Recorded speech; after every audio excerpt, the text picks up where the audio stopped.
आखिर क्या है इनकी कहानी? कब से इन्होंने कथा कहना शुरू किया? क्योंकि बचपन से ही इनको दिखता नहीं है। मेरा विद्यालयों में गीत बहुत अच्छे गाता था अवस्थी जी।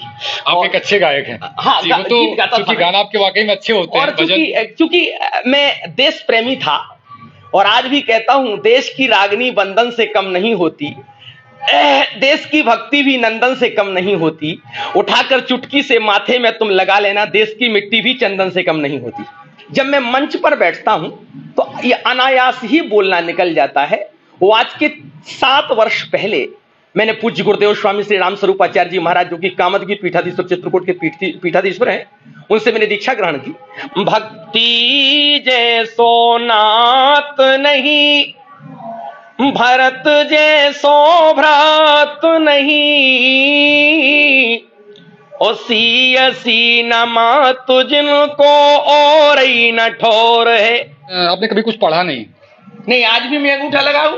हमारा पीए यहाँ बैठा हुआ, यहाँ चेयरमैन में मेरा लड़का जो साथ में चलता है जी, आज भी वो बैठा हुआ है। वो मेरे मतलब जहां का मैं हूं, ताल्लुकात वहीं से उनका, उनसे आप पता कर सकते हैं। आज भी हम अंगूठा लगाते, ये भी पता नहीं कि दायां लगाना कि बायां लगाना, लगाता हूँ। 2014 कैसे मुलाकात हुई, कैसे क्या शादी हुई, तो इसके बारे में कुछ चर्चा करेंगे, हमारे जो दर्शक को जानना चाहते हैं। बिहार मुजफ्फरपुर से उनका ताल्लुकात है जी। वहां मैं कथा कहने गया था, वहां अनायास मुलाकात हुई, बातचीत होती रही। कहानी अगर बताऊंगा तो शायद एकाध रामायण उसकी लिख जाएगी, क्योंकि बड़ी लंबी कहानी है। 1.5 साल तो बातचीत ही चलती रही। जिसके बाद मैंने कहा ना, शादी हुई और हम दोनों ने अपनी इच्छा से शादी की। नमस्ते, नमस्कार, जय हिंद। मैंने दोस्ती, आप देख रहे हैं बी समाचार। दरअसल आज हमारे साथ एक ऐसे शख्स हैं जिनका परिचय मैं कैसे उनका परिचय बताऊं, मैं कैसे उनका बखान करूं। यदि आपको बताएं तो राम स्वरूपाचार्य जी महाराज का नाम आपने सुना होगा, जो कामदगिरी के पीठाधीश्वर हैं। ये उनके शिष्य हैं जिनका नाम है श्री मनु रामायणी जी महाराज, जो दमोह मध्य प्रदेश से हैं। प्यार से इनको लोग पवन जी कहते हैं। आखिर क्या है इनकी कहानी? कब से इन्होंने कथा कहना शुरू किया? क्योंकि बचपन से ही इनको दिखता नहीं है। आपके सामने कई ऐसे प्रमाण हैं, कई ऐसे चित्र हैं, कई ऐसे लोग हैं, लेकिन ये एक अनोखे हैं, दिखता नहीं है। उसके बावजूद रामायण की एक एक चौपाई कंठस्थ याद है, रामचरितमानस कंठस्थ याद है, राम कथा इनको कंठस्थ याद है, और कई ऐसी चीजें हैं जिनके बारे में इनको संपूर्ण जानकारी, संपूर्ण नॉलेज है। और बात की जाए इनकी आवाज की, तो आवाज के लोग दीवाने हैं, लोग कायल हो जाते हैं इनकी आवाज के, इनकी कथा के। कहते हैं कि घंटा भर लोग इनकी कथा सुन लें तो उठने का नाम नहीं लेते। तुम ज्यादा क्यों बोले, हम सीधे उनसे बात करते हैं, श्री मानस पवन जी महाराज से। स्वागत है महाराज जी आपका। जी धन्यवाद, बहुत बहुत शुक्रिया अवस्थी जी। महाराज जी, सबसे पहले तो आपसे एक चीज पूछना चाहूंगा, आपने गुरु दीक्षा कब ली? चूंकि आपको तो बचपन से दिखता नहीं है। आपने रामायण कहां से सीखी, रामायण कहना कहां से सीखा, कथा कहनी कहां से सीखी? अब पहले मैं आपके इस सवाल का उत्तर दूं गुरु दीक्षा वाले, या पहले इस सवाल का उत्तर दूं कि मैंने कथा कहां से सीखी? जी, कथा कहां से सीखी, चलिए इसी शुरू करते हैं। आज के 22 वर्ष पहले मैंने करीब 10 वर्ष की उम्र में, भी मैं 32 साल का हूं अवस्थी जी, तो करीब 10 साल की उम्र से ही ये श्री हनुमान जी महाराज की प्रेरणा हुई। और हमारे यहाँ दमोह में ही एक महात्मा जी थे, श्री अजबदास जी महाराज, उनके यहाँ यज्ञ हुआ था। तो एकाएक भगवान की ऐसी कृपा हुई कि कथा करना पड़ा। पहले मेरा विद्यालयों में गीत बहुत अच्छे गाता था अवस्थी जी।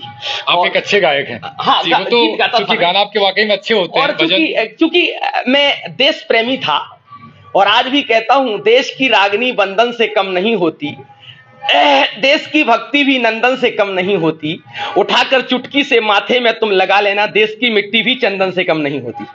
जय हो गुरुदेव। तो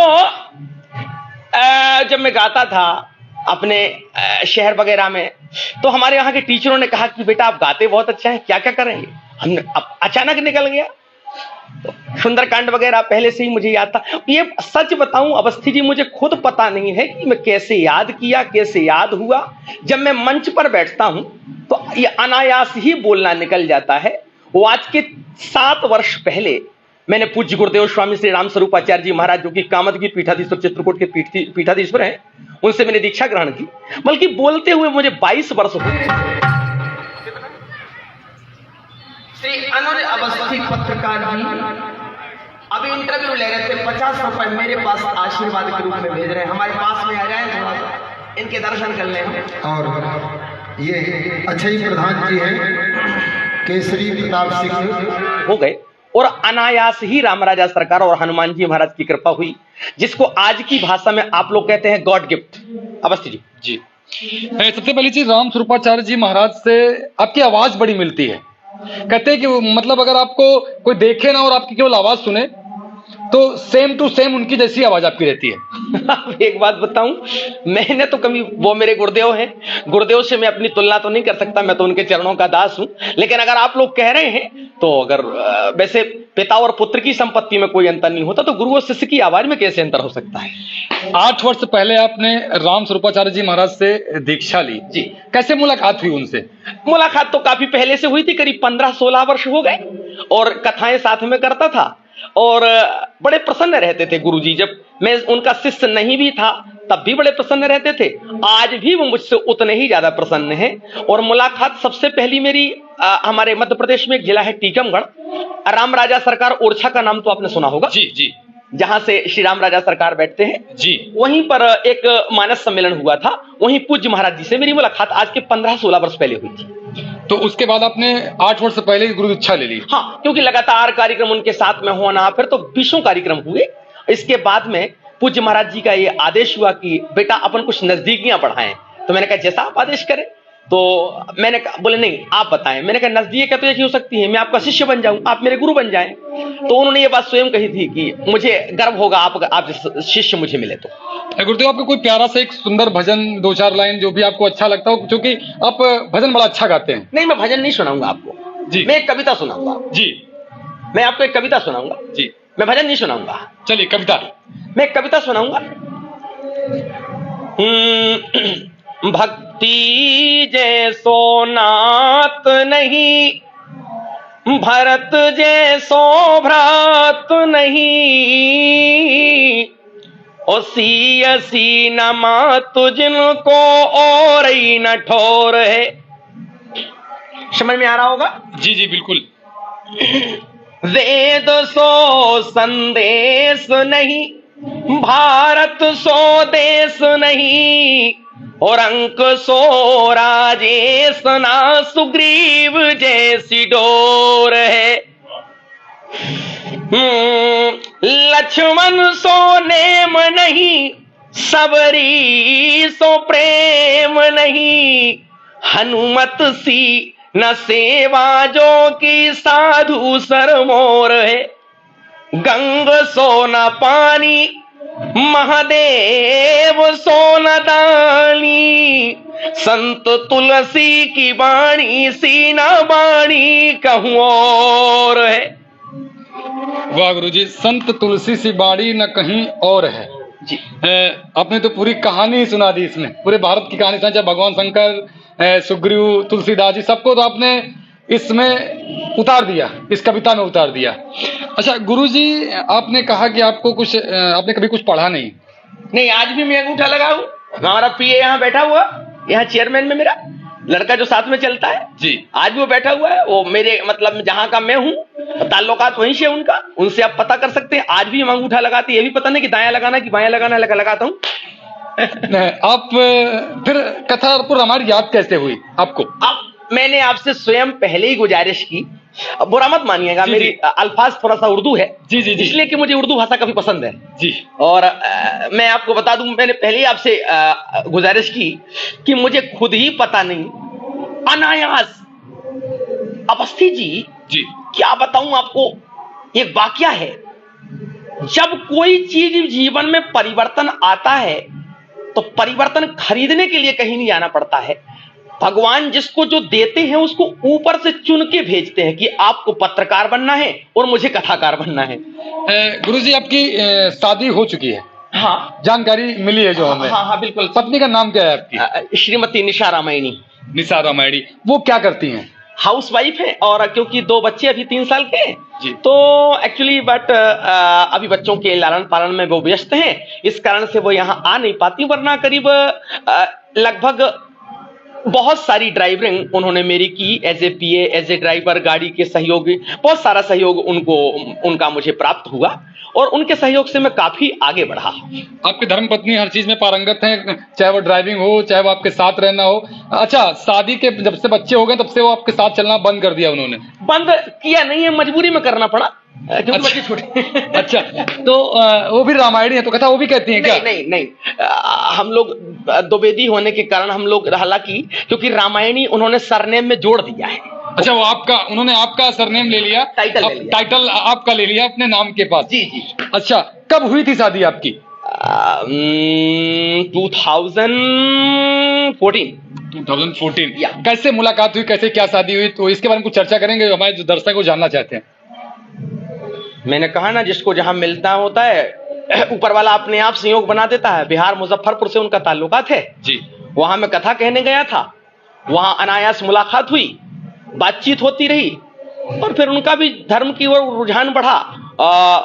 पीजी वहां का जो कॉलेज है, क्या नाम है उसका, मैं भूल रहा हूं, अगर नहीं भूल रहा हूं तो एलएस कॉलेज जी। वहां की वो छात्रा थी, वो पीजी किया है, पीजी शायद आप जानते होंगे, पोस्ट ग्रेजुएशन। जी। तो वहां से मुलाकात हुई और बातचीत होते होते, अब कहानी अगर बताऊंगा तो शायद एक आध रामायण उसकी लिख जाएगी, क्योंकि बड़ी लंबी कहानी है। 1.5 साल तो बातचीत ही चलती रही।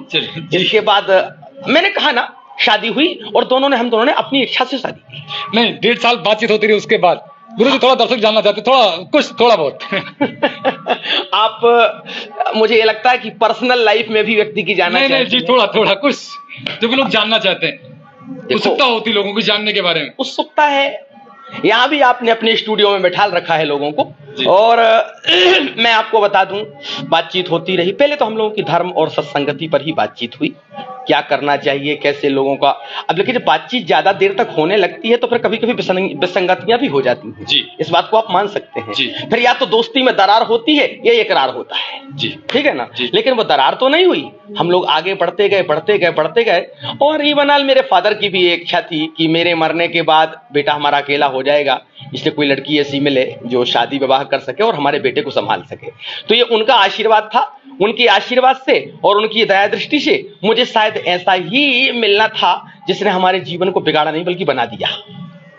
बहुत खुशी की बात है और बहुत ही गर्व की बात है। जुड़वा बच्चे मेरे को हुए, जुड़वा बच्चे भी हुए आपको? एक बेटा एक बेटी, और भगवान की कृपा से बाकी सब कुछ एकदम अच्छा चल रहा है, एकदम फंटास्टिक, बहुत अच्छा। अच्छा गुरुजी, लोगों के मुख से सुना है आपके बारे में कि आप लोगों का भविष्य भी देखते हैं, बताते हैं उनका, क्या ये सही है? नहीं, मैं भविष्य नहीं देखता, मैं आपको सही बता दूं। जी जी। क्योंकि भविष्य आज के परिदृश्य में या पहले के परिदृश्य में भगवान शंकर से ज्यादा कोई भविष्य अच्छा नहीं देख पाया है जी। लेकिन मुझे, अगर मैं अनायास ना कहूं और अतिशयोक्ति ना करूं, तो मुझे जिसके बारे में हनुमान जी आभास दिलाना चाहें, जिससे मैं पूछ लूं, मुझे आभास हो जाता है कि ये व्यक्ति क्या है, इसको क्या तकलीफ है। अगर मैं उनसे पूछता हूं कि ये ठीक हो जाएगा तो उन्हीं की कृपा से बाकी सब कुछ हो जाता है। गुरुदेव, हमारे बारे में कुछ बताएंगे? इंटरव्यू में थोड़ी बताई जाती है। चलिए कुछ, अरे गुरुदेव कुछ भी गुरुदेव। नहीं कुछ नहीं, और इंटरव्यू में कुछ नहीं बताया जाता है। हम कोई किसी, मैंने कहा ना, सत्संग तर्क की वस्तु नहीं है अवस्थी जी। आप मुझसे मिलिए अकेले में, फिर आपको जो चाहिए वो बताएंगे आपको आराम से। कैसे, मतलब हनुमान जी एक आपके मन में, आपके दिमाग में, मस्तिष्क में आते हैं और आपको संकेत करते हैं कि इस व्यक्ति को ये बताना है, इसके पास ये समस्या है। अब वो हनुमान जी इंटरव्यू में थोड़ी बताने आएंगे। नहीं, ऐसा कहते हैं कि हनुमान जी तो सदैव रहते हैं, अगर उनकी अगर इच्छा होती सदैव बताते हैं। जी। उसका भी एक समय होता है, उनका एक समय होता है। कैसे, कब? आप मुझे सुबह मिले, रात्रि में मिले, दोपहर मिले, ठीक है ना, संध्या काल की बेला में ये सब चीजें पूछना ज्योतिष के हिसाब से वर्जित है। अवस्थी आप पढ़ लीजिएगा। अच्छा जी। चलिए, तो इतना जानकारी मुझे थी नहीं वैसे, क्योंकि हम लोग काम जो है आप जानते हैं किस लाइन का है। इतने लोग बैठे हैं जी। एक बात का संकेत कर दूं, समय आपका ज्यादा ले रहा हूं मैं। नहीं जी, कोई बात नहीं। पत्रकार पर हमेशा देवर्षि नारद के शिष्य होते हैं। आपने कुछ देर पहले भी कहा था, तो जिसका मतलब बता दीजिए। इसका जाय नारदत्ति इति नारदः, जिसकी बात को ब्रह्मा भी रद्द ना कर सके उस ऋषि का नाम हमने रखा नारद। और नारद रखा क्योंकि नारद को इस लोक से लेकर के उस लोक तक की जानकारी थी।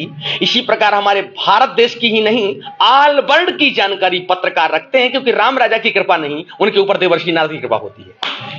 अच्छा गुरुजी, कुछ राजनीति पे चर्चा कर लें थोड़ी। अच्छा, इस समय लगभग पूरे भारत में एक डंका बज रहा है सनातन का। कहते हैं कि भारत सनातनी देश होने वाला है, भारत विश्व गुरु बनने वाला है। इस पर क्या कहना है आपका? बन जाए तो अच्छी बात है। आजाद कराते कराते सन 1947 से 2024 आ गया, लेकिन अब जितने अच्छे तरीके से मेहनत की जा रही है, देखिए हम तो ये कहते हैं कि बन जाए, हम ये नहीं कह सकते हैं कि बन जाएगा, क्योंकि किसी का भविष्य झांक करके हमने नहीं देखा है ना अवस्थी जी। लेकिन हम गुजारिश करेंगे, क्योंकि अब आपके उत्तर प्रदेश में तो श्री योगी आदित्यनाथ जी महाराज का शान बढ़ा दी योगी आदित्यनाथ ने हम महात्माओं की, जब से सीएम बन गए। कम से कम इतना तो रहा कि आज कुर्सी पर कोई नेता नहीं, अगर सच कहा जाए तो कुर्सी पर एक महात्मा बैठे हैं। और जब शासन बिगड़ने लगता है तो शासन को सुदृढ़ करने में महात्मा जितनी अच्छी व्यवस्था कर लेता है उतनी कोई नहीं कर पाता। सब लोग मेहनत करें तो ये देश निश्चित विश्व गुरु बनेगा और हिंदू राष्ट्र बनेगा। 2024 का चुनाव आने वाला, आचार्य संहिता लग चुकी है जी जी। आचार संहिता में बोलने पर पाबंदी है, समझने में कोई पाबंदी नहीं है, ठीक है। तो मतलब आपका मानना है कि सरकार रिपीट होगी? एक आप मुझे उत्तर दीजिए जी, थोड़ी देर के लिए, मैं पत्रकार हूं जी। हम पूछें आपसे जी, क्या आप चाहते हैं कि ना हो? आप चाहते हैं कि ना हो? कौन है वर्तमान कौन है जो सनातन धर्म में भारत देश की राजनीति की कयादत को इतने अच्छे से कौन है जो लीड कर सके? बताइए आप मुझे। कोई नहीं है ना। लेकिन बाकी लोग, सब लोग कह रहे हैं कि ये कपड़े बदलते हैं, देश विदेश घूमते हैं, कोई काम नहीं कर रहे हैं, कई लोग कहते हैं। देखिए क्या कर रहे हैं क्या नहीं कर रहे हैं। आप हिंदू हैं, मैं हिंदू हूं, कम से कम और कुछ किया हो या ना किया हो, लेकिन प्यारे हिंदू धर्म को और सनातन धर्म को देश से गिरने तो नहीं दिया ना। हाँ, ये चीज तो सत्य है। और कुछ नहीं किया ना जी। आप मुझे देखिए, आज हमारे मोदी जी हमारे मोदी जी अमेरिका गए। सबसे बड़ी बात तो दुबई के शेख ने भी उनका वही वेलकम किया जैसे उनका वेलकम गुजरात में होता है। शेख अब्दुल्ला अमीन ने उनका वेलकम किया। तो जिस मोदी ने, जिन प्रधानमंत्री ने केवल पाकिस्तान को छोड़ के, अवामी लीग पाकिस्तान को छोड़ के सारी दुनिया के मुस्लिम के हृदय में भी जगह बना रखी है, मैं चाहता हूं कि सारे मुल्क में एक बार फिर से उनकी गवर्नमेंट आए। और गवर्नमेंट आने के बाद मैं खुले दिल से, चाटुकारी नहीं है मेरी, कोई चाटुकारी नहीं है पत्रकार जी, मैं चाटुकारी करना चाहता हूं। आए गवर्नमेंट और गवर्नमेंट का स्वागत करेंगे, आगे चल करके लोग खुश समझदार हैं। तो आपका आशीर्वाद भी मोदी के साथ है इस बार? हाँ, निश्चित रूप से, निश्चित रूप से। और 22 जनवरी की बात तो और ज्यादा। अच्छा, आज आप यहाँ आए हैं कुमाऊं बॉर्डर जी, पंडित आनंद शुक्ला जी के यहाँ। हाँ। क्या कार्यक्रम है यहाँ, कैसे यहाँ आज आपका आना हुआ? मैं अभी कुछ समय पहले मेरा कार्यक्रम चल रहा था, ये राघवपुर है, यहाँ पर बछरामा के पास जी। तो वहां ये लोग सुनने के लिए गए हुए थे, तो बताया गया कि यज्ञ चल रहा है। तो चूंकि यज्ञ में वहां पर आज की पूर्णाहुति साथ भंडारा था आज का जी। तो बोले महाराज जी एक दिन की कथा हमें भी सुना दीजिए। तो क्योंकि धरती में हम कथा सुनाने के लिए ही पैदा हुए हैं अवस्थी जी, राजनीति करने के लिए पैदा नहीं हुए हैं जी, ठीक है ना जी। तो आज हम कथा सुनाएंगे, आप लोग सुनिएगा आराम से।